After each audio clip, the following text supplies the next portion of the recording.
दोस्तों निश्चित रूप से आज आप लोग बहुत ही उत्साह के साथ गणतंत्र दिवस का जो पर्व है उसको मना रहे होंगे और आप सबको मेरी तरफ से और मेरे परिवार की तरफ से गणतंत्र दिवस की बहुत बहुत हार्दिक शुभकामनाएं। चलो दोस्तों, क्यों ना हम खेल खेल में ही या फिर ये कहा जाए इस हर्षोल्लास वाले पर्व को मनाते हुए एक बेहतरीन गणित की ओर चलते हैं। जी हाँ दोस्तों, आज मैं आपको गणित के लिए आपको 3 प्रकार के ऐसे बेहतरीन ट्रिक बताने वाला हूं जिसके उत्तर आपको इसी वीडियो में मिलेंगे। जैसे यहां पर देखिए मैंने लिख रखा है 3 प्रश्नों के उत्तर आज मैं इस वीडियो में देने वाला हूं, लेकिन उन प्रश्नों के उत्तर को समझने से पहले आपको यह भी समझ लेना है भाई कि आज हम कैलेंडर से संबंधित ऐसे ट्रिक सीखने वाले हैं ना जो बहुत ही मजेदार है। जैसे अगर आपको यह निकालना हो कि आपका जो जन्म है, आपको तिथि तो याद होगा, मतलब हर व्यक्ति को अपना जन्मदिन याद रहता है, डेट ऑफ बर्थ याद रहता है, लेकिन वास्तव में वो कौन से वार में हुआ था, कौन से दिन हुआ था, है ना, वो अगर आपको निकालना है। क्योंकि हमारे जमाने में बस तिथि तो याद है, लेकिन सोमवार को हुआ था, मंगल बुध गुरु, आपका जन्मदिन कौन से वार को हुआ था, ये यदि आपको निकालना है तो इसको निकालने का एक ऐसा ट्रिक बताऊंगा जिसके माध्यम से आपको कोई कोड याद करने की आवश्यकता नहीं पड़ेगी। बहुत ही सरल तरीके से इस प्रकार के प्रश्नों को आप हल कर सकते हैं। लेकिन उसके लिए आपको क्या करना पड़ेगा, ध्यान से सुनिएगा। देखिए हमें क्या करना है, आज मैं आपको एक प्रश्न पूछ रहा हूं। देखिए मैं तीनों प्रश्न का उत्तर बताऊंगा। सबसे पहले आपको यह बता देना है, जैसे इस साल हम अभी मना रहे हैं वो 73वां गणतंत्र दिवस है या फिर 74वां, क्योंकि इसमें बहुत सारे कंफ्यूजन है, तो वो कंफ्यूजन भी मैं आपके सामने दूर कर दूंगा कि वास्तव में हम कौन सा गणतंत्र दिवस मना रहे हैं, 73वां या फिर 74वां। ये आप लोग मुझे कमेंट करके जरूर बताइएगा। और निश्चित रूप से इसमें भी आपको गणित को शामिल करना चाहिए, क्योंकि गणित को तो हम हर जगह लागू करते हैं, लेकिन इसमें भी आपको गणित को अप्लाई कर लेना है। मैं एक छोटे उदाहरण के माध्यम से बताने वाला हूं कि वास्तव में 73वां गणतंत्र दिवस है या फिर 74वां, क्योंकि 2023 चल रहा है और 1950 में हमने क्या किया है, हमारा जो गणतंत्र है, मतलब हमारा जो संविधान है वो लागू हुआ है। इसका मतलब यह है कि ऐसा लगता है कि 73वां मना रहे हैं, लेकिन वास्तव में इसको जब हम कैलकुलेशन करेंगे तो कौन सा आएगा। एक प्रश्न तो यह है। दूसरा प्रश्न यह है कि 26 जनवरी 2023 को यदि गुरुवार है, ध्यान दीजिएगा, 26 जनवरी 2023 को यदि गुरुवार है तो अगला आने वाले कौन से साल में, ध्यान दीजिएगा, आपको केवल साल बताना है, अगला आने वाला कौन सा साल होगा जिसमें 26 जनवरी को गुरुवार होगा। जी हाँ दोस्तों, ये बहुत ही सरल सा है और इसको मैं उदाहरण के माध्यम से पूरा प्रूफ करके बताऊंगा और आप अपने मोबाइल के जो कैलेंडर होता है उसमें चेक करके जरूर देख लीजिएगा। तो आपको केवल ये कमेंट करके बता देना है भाई कि वास्तव में आने वाले कौन से साल में, है ना, कौन से साल, मतलब आपको केवल साल बताना है। जैसे 2030 हो सकता है, 2040 हो सकता है, 2050 हो सकता है, मतलब आपको न्यूनतम बताना है अगला आने वाले कौन से साल में 26 जनवरी को गुरुवार पड़ने वाला है। तो ये आप मुझे कमेंट करके जरूर बताइएगा, ठीक है।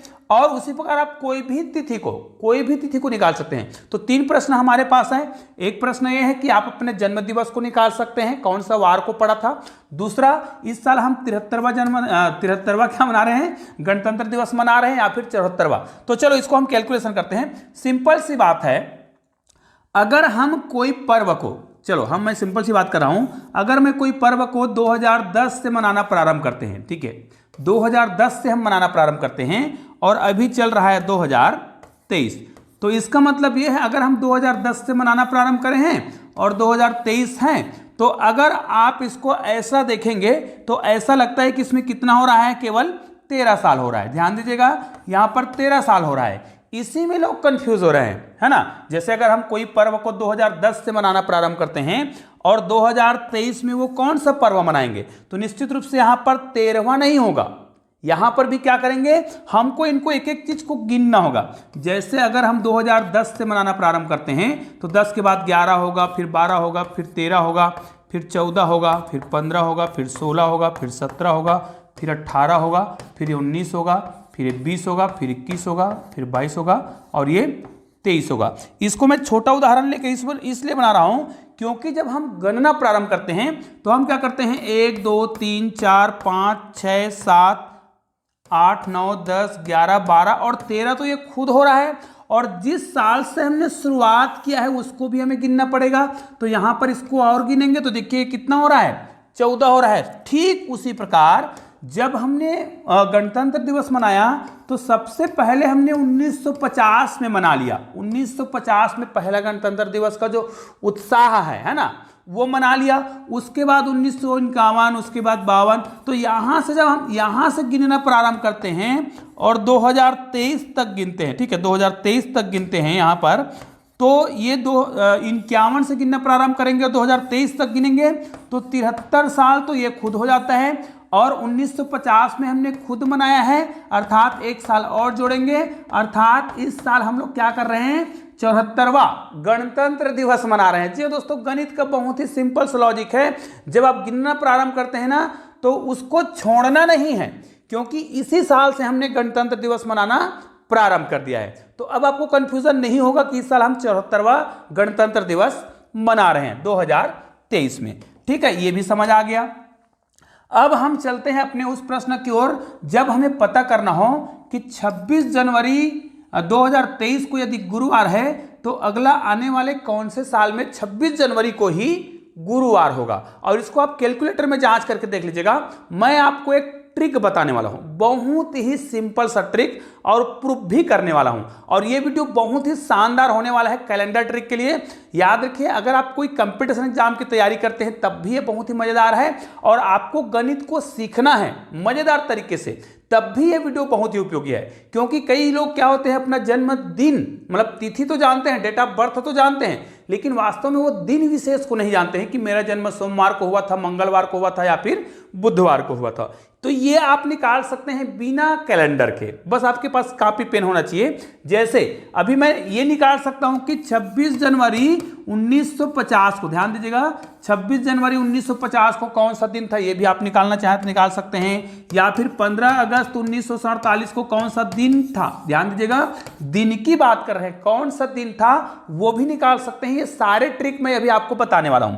तो सबसे पहले मैं आपको ये वाला ट्रिक नहीं बताऊंगा, सबसे पहले ये ट्रिक बताने वाला हूं कि अगर हमें कोई भी तिथि को यह सिद्ध करना है कि कौन सा सन में वो रिपीट होने वाला है। रिपीट होने वाला का मतलब है कि वो पूरा माह रिपीट होगा, है ना, उस कैलेंडर वर्ष में सारे जो तिथि है रिपीट हो जाएगा।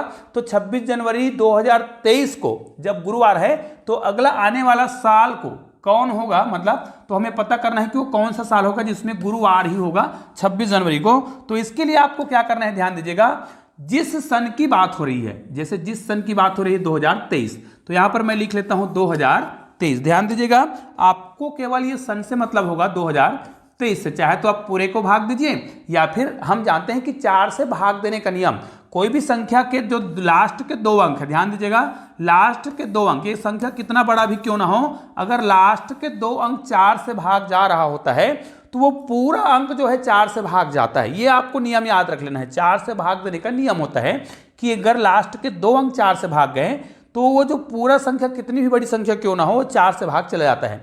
तो आप या तो इस पूरी संख्या को 4 से भाग दीजिए।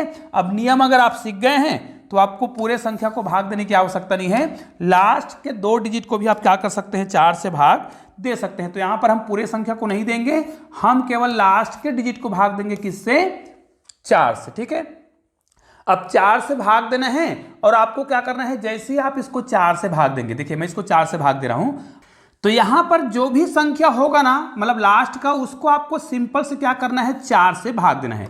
4 से भाग देंगे तो कितना हो जाएगा, 4 पंचे 20। लेकिन जो शेष बच रहा है, शेष कितना बच रहा है, 3। आपको केवल और केवल शेष से मतलब रखना है, कितना शेष फल बचा। अब आप कैसे जानेंगे कि आने वाले कौन से साल में वो जो दिन है वो रिपीट होगा, तो अब मैं आपको तरीका बता रहा हूं, ध्यान दीजिएगा। आपका सबसे पहला काम रहेगा, वो जो सन दिया होगा, जैसे 2023 दिया था, तो आपको 2023 के लास्ट अंक को भाग देकर देख लेना है कितना शेष बचा। अब कितना शेष बचता है उसके आधार पे आपको क्या जोड़ना है उस सन में, वो मैं आपको बताने वाला हूं। जैसे हमने 2023 को भाग दिया तो हमारे पास जब भी हम किसी संख्या को 4 से भाग देंगे तो क्या शेष बचेगा, या तो शेष बचेगा ही नहीं, है ना। तो आपके पास कितने कंडीशन हो सकते हैं, 4 कंडीशन हो सकता है। उस कंडीशन को मैं बता रहा हूं, ध्यान दीजिएगा। सबसे पहले कंडीशन में हो सकता है कि शेष फल कुछ भी ना बचे, मतलब पूरा का पूरा भाग चला जाए, है ना। दूसरा कंडीशन क्या हो सकता है शेष फल 1 बचे। तीसरा कंडीशन क्या हो सकता है, देखिए तीसरा कंडीशन हो सकता है कि शेष फल कितना बचे, 2। और चौथा कंडीशन क्या हो सकता है, तो चौथा कंडीशन को हम यहीं पे लिख देते हैं, या तो 2 शेष बचेगा या फिर 3। अब ध्यान दीजिए हमारे पास टोटल 4 कंडीशन है, या तो 0 शेष बचेगा, या तो 1 शेष बचेगा, या तो 2 शेष बचेगा, या फिर 3। और 4 तो शेष बचेगा ही नहीं क्योंकि हम 4 से ही भाग रहे हैं। अब ध्यान दीजिए, मान ले जाए अगर शेषफल नहीं बचता है, 4 से पूरा का पूरा भाग चला जाता है, जैसे हम क्या कर रहे थे, 23 को भाग दे रहे थे, केवल और केवल 23 को भाग देना है, 4 से भाग दे रहे थे, तो हमारा कितने बार भाग जा रहा था, 4 पंचे 20, और शेषफल कितना हो रहा था, ध्यान दीजिएगा भागफल तो 4 पंचे 20 है, शेष हमारा 3 है जो कि यहां पर है। अब हमें क्या करना है, जो भी सन होगा उसमें अगर शून्य शेष बचे, मतलब कुछ भी शेष न बचे कहा जाए, या फिर 1 बचे, या फिर 2, या फिर 3, तो हमें क्या करना है, यहां पर देखिए हमारे प्रश्न के आधार पर तो 3 शेष बच रहा है, तो इस कंडीशन में जो भी सन आपको दिया होगा, ध्यान दीजिएगा, जो भी सन दिया होगा उसको आपको क्या करना है, मैं बता रहा हूं, उसको ध्यान से सुन लीजिएगा, और इस ट्रिक का प्रयोग करके आप हमेशा कौन सा सन किस साल में रिपीट होगा, है ना, वो दिन विशेष को आप निकाल सकते हैं। तो चलिए अब मैं आपको बता रहा हूं, जैसे हमको पता है कि 2023 है, ठीक है, अब मैं आपको जो तरीका बता रहा हूं उसको ध्यान से सुनिएगा, 2023, ठीक है, इसको हमने भाग दिया था, किसको, 23 को ही भाग दिए थे भाई, 23 को ही भाग दिए थे 4 से, तो हमारा शेष कितना बचा था वो ध्यान देना है, हमारा शेष कितना बचा था, 3, ठीक है। अब अगर 0 शेष बचे, मतलब कुछ भी शेष न बचे, तब हमें क्या करना है, अब तरीका सुनते जाओ, कुछ भी करने की आवश्यकता आपको नहीं पड़ेगा, और एक उदाहरण के माध्यम से आपको समझाऊंगा भी। तो पहला देख लीजिए, यहां पर आप देखिए हम क्या करेंगे, अगर शेषफल कुछ ना बचे मतलब 0, तो आपको उस शताब्दी वर्ष जो भी होगा उसमें आपको 28 जोड़ देना है। 28 जोड़ने के बाद जो भी सन होगा उसमें वो दिवस क्या होगा, रिपीट होगा। कब, जब हम भाग देंगे तो शेषफल क्या, 0 बचे, मतलब पूरा का पूरा भाग चला जाए। तब अगर शेषफल कितना बच जाए, मान ले जाए 1 बच जाए, तब आपको क्या करना है, दिए गए सन में 6 जोड़ना है। 6 जोड़ने के बाद जो भी सन आएगा उस सन में वो दिन विशेष क्या होगा, रिपीट होगा। उसी प्रकार यदि 2 और 3 आ जाए, इस कंडीशन में क्या करना है, ध्यान दीजिए, मैं आपको एक सिंपल सा ट्रिक बता रहा हूं। आपको क्या करना है, 2 और 3 को क्या कर देना है, गुना करना है। देखिए मैं ट्रिक बता रहा हूं भाई, तो 3 और 2 कितना हो, 3 दूनी कितना होता है, 6। उसी प्रकार 2 + 3 को आपको क्या कर देना है, जोड़ देना है, तो 3 और 2 कितना होता है, 5, और इन दोनों को आपको जोड़ देना है, कितना आया, 11। इसका मतलब यहां पर देखिए, ये मैं केवल ट्रिक के रूप में बता रहा हूं कि हम कैसे जानेंगे। तो निश्चित रूप से यहां पर आपको क्या करना पड़ेगा, 11 जोड़ना पड़ेगा। अब ध्यान देना है, जब हमने 2023 को भाग दिया, किससे, 4 से भाग दिया, तो हमारा शेषफल कितना बचा था, यहां पर 3 बचा था, ठीक है। तो अगर शेषफल या तो 3 बचे या फिर 2 बचे, तो इस दोनों ही कंडीशन में आपको कितना जोड़ना होगा, 11 जोड़ना होगा उस शताब्दी वर्ष में, ठीक है। तो यहां पर आपको 11 जोड़ना है। 11 जोड़ने के बाद जो भी उत्तर आएगा, तो इसको हम जोड़ेंगे तो कितना आ जाएगा, ध्यान दीजिएगा, इसको हम जोड़कर देख लेते हैं। जोड़ेंगे तो कितना आ जाएगा, 2000, और यहां पर क्या हो जाएगा, इसमें जोड़ेंगे तो 3 हो जाएगा, और इसमें जोड़ेंगे तो 4, मतलब 2034 को, ध्यान दीजिएगा, 2034 को आने वाले साल जब 2034 आएगा, तो आप कैलेंडर का मिलान करके देख लीजिए, अपने कैलकुलेटर वाला जो मोबाइल होगा, है ना, उसमें कैलेंडर होगा, उसमें खोल कर देख लीजिएगा, और सन को आगे बढ़ा लीजिए। 26 जनवरी 2023 को गुरुवार है, तो अगला 26 जनवरी, है ना, अगले 26 जनवरी को गुरुवार कब होगा, 2034 में होगा। और इसका प्रूफ कैसे करते हैं, कि चलो इसका हम निकाल के बता देते हैं। अब हमको पता चल गया है कि 2034 को क्या है, गुरुवार होगा 26 जनवरी को, तो प्रूफ करके देख लेते हैं। चलो तो यहां पर हम लिख लेते हैं, अब हमें निकालना होगा 26 जनवरी, ठीक है, 26 जनवरी की बात कर रहे हैं, और हम बात कर रहे हैं 2034 को, और इसमें क्या होना चाहिए, गुरुवार होना चाहिए। तो चलिए इसको हम प्रूफ कर लेते हैं। तो इसको निकालने का जो तरीका है वो मैं बताते जा रहा हूं। सबसे पहले इसके लिए आपको शताब्दी वर्ष को लेना होता है, और शताब्दी वर्ष को आपको 400 से भाग देना है। अगर वो 400 से पूरा का पूरा भाग चला जाए, तो यहां पर आपको विषम संख्या निकालना होता है। तो यहां पर विषम संख्या कितना आएगा, 0 आएगा। ध्यान दीजिए, हम विषम संख्या की बात कर रहे हैं, यहां पर विषम संख्या कितना आ जाएगा, 0 आ जाएगा। लेकिन आपको यहां पर हमने शताब्दी वर्ष का तो निकाल लिया, अब हम क्या करेंगे, 34 दिख रहा है, उसको आपको क्या करना है, 1 साल कम करना है। 1 साल क्यों कम करेंगे, क्योंकि 2034 में 34 का कैलकुलेशन पूरा अलग करेंगे, 2034 का कैलकुलेशन अलग करेंगे, अर्थात 2033 तक। अर्थात यहां पर आप क्या लिखेंगे, 2033 में केवल 33 लिखेंगे, ठीक है, एक कम कर देंगे। इसको एक कम करके क्या करना है, अब देखिए यहाँ पर हमने 2034 में से एक कम करके लिखा तो 33 लिखा, केवल 33 लिखेंगे। और इस 33 को आपको क्या करना है, भाग देना है 4 से। 4 से भाग केवल इसलिए देते हैं क्योंकि यहाँ पर हमें लीप वर्ष निकालना है और यहाँ पर पूर्णांक से मतलब है, तो 4 एकम 4 भाग जाएगा और 4 अट्ठे 32। ध्यान दीजिएगा 4 अट्ठे 32 हो रहा है और शेष बच रहा है, उससे मतलब नहीं है। कितने बार में भाग गया, 8। तो आपको ये जो आपने सन निकाला हुआ है उसमें आपको जो आपने भाग देकर जो निकाले हैं, इसका मतलब क्या है, ये लीप वर्ष है। अर्थात 33 साल में कितने लीप वर्ष आएंगे, 8 लीप वर्ष आएंगे। 4 अट्ठे 32। अब इस 8 को आपको यहाँ पर जोड़ लेना है। जैसे ही 8 को हम यहाँ पर जोड़ेंगे, ठीक है, बिल्कुल सही जा रहा है, तो 8 और 3 कितना हो जाएगा, 11 हो जाएगा। हासिल एक चला जाएगा, यहाँ पर कितना आ जाएगा, 4, 41। अब इस 41 को हमें भाग देना होगा किससे, 7 से। अब जब इसको हम 7 से भाग देंगे तो हमें क्या मिलेगा, विषम संख्या, है ना, विषम दिवस की संख्या निकालना होता है, ठीक है, विषम दिवस बोलते हैं। तो इसको हम भाग देंगे 7 पंचे 35 और 7 से का 42 ज़्यादा हो जा रहा है, 7 पंचे 35, शेष कितना बच रहा है, 6। तो आपको यहाँ पर विषम दिनों की संख्या निकालना है, केवल 6 को लिखना है, ठीक है। विषम दिनों की संख्या हमने कितना निकाल लिया, 6। उसके बाद यहाँ पर देखिए 26 जनवरी की बात करेंगे। 26 जनवरी, अब हम 26 जनवरी का निकाल रहे हैं, तो सिंपल सी बात है, 26 जनवरी को आपको क्या करना है, 26 दिन हो रहा है। अब जब इसको हम भाग देंगे किससे, 7 से। याद रखिए जब भी हम विषम दिनों की संख्या निकालते हैं तो 7 से ही भाग देते हैं। तो ये देखिए इसको हम भाग देंगे तो 7 या 21 और हमारे पास है कितना, 26। भाग देंगे तो कितना बच जाएगा, भाग कितने बार में जा रहा है उससे मतलब नहीं है, शेष कितना बच रहा है। तो 7 या 21 और हमारे पास शेष कितना बच रहा है, 5। अब देखिए हमारे पास विषम दिनों की संख्या निकल गया है। हम शताब्दी वर्ष को भाग दिए 400 से, तो यहाँ पर तो शून्य आया। जब हमने क्या किया, जो वर्ष दिया था एक माइनस करके हमने भाग दिया। पहले किससे भाग दिया, 4 से, तो हमने लीप वर्ष निकाला। लीप वर्ष को हमने उसी वर्ष में जोड़ दिया, तो हमारे पास टोटल कितना है, 41 आया।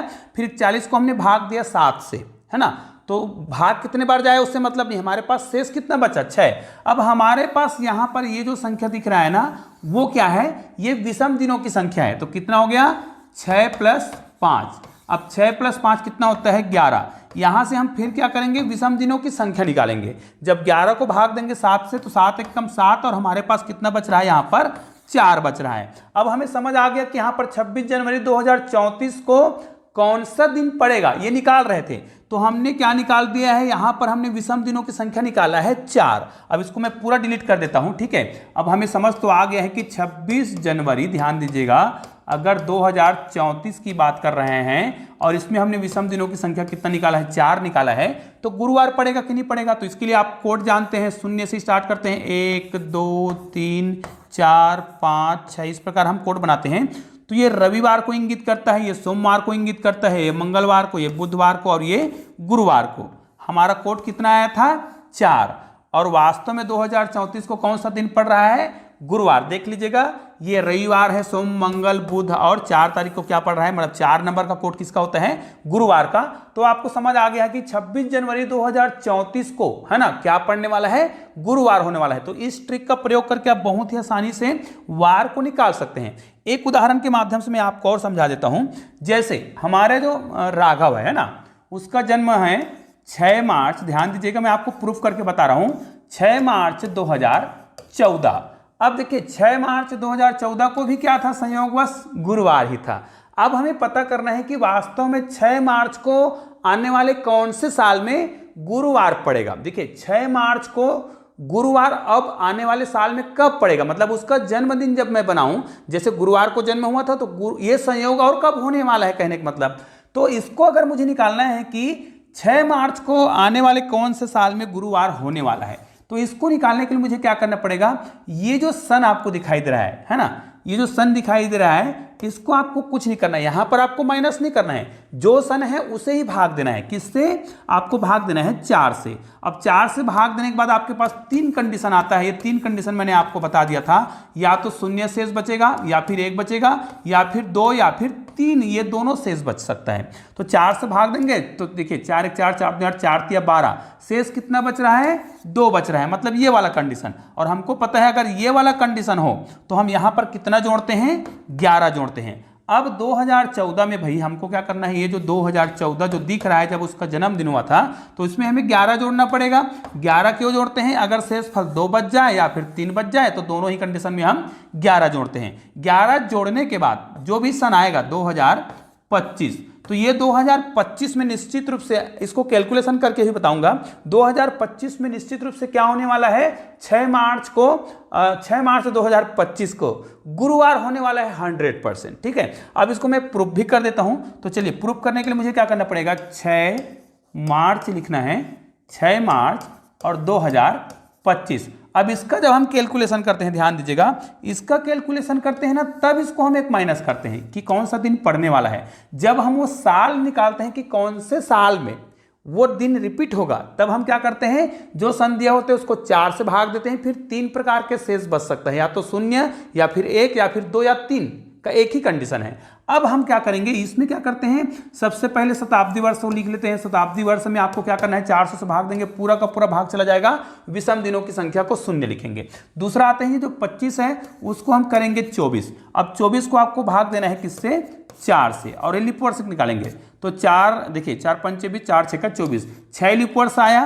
तो आपको 24 में 6 को जोड़ना है, तो यहाँ पर कितना आ गया 30। अब इस 30 को आपको भाग देना है 7 से। यहाँ पर हम विषम दिनों की संख्या निकाल रहे हैं। पहले हमने क्या किया, लीप वर्ष निकाला तो 6 लीप वर्ष आया, अब भाग देंगे तो 7 चौको 28, यहाँ पर 7 चौके 28 आ रहा है। ये किसकी बात हो रहा है, ध्यान दीजिएगा, 2024 तक की बात हो रहा है। ठीक है, 2024 तक आपको विषम दिनों की संख्या 7 चौक 28 हो रहा है। कितने शेष बच रहे हैं, 2, तो यहाँ पर आपको 2 लिखना है। अब 2025 का कैलकुलेशन हमको अलग से करना पड़ेगा, है ना, किसका, 6 मार्च का। ध्यान दीजिएगा, 6 मार्च 2025 बस का, केवल 25 का। तो यहां पर आप क्या करेंगे, जनवरी में कितने विषम दिनों की संख्या होती है, जनवरी 31 का होता है। तो ध्यान दीजिएगा, जनवरी तो 31 का दिन है, तो इसमें विषम दिनों की संख्या कितना होगा, 3 होगा।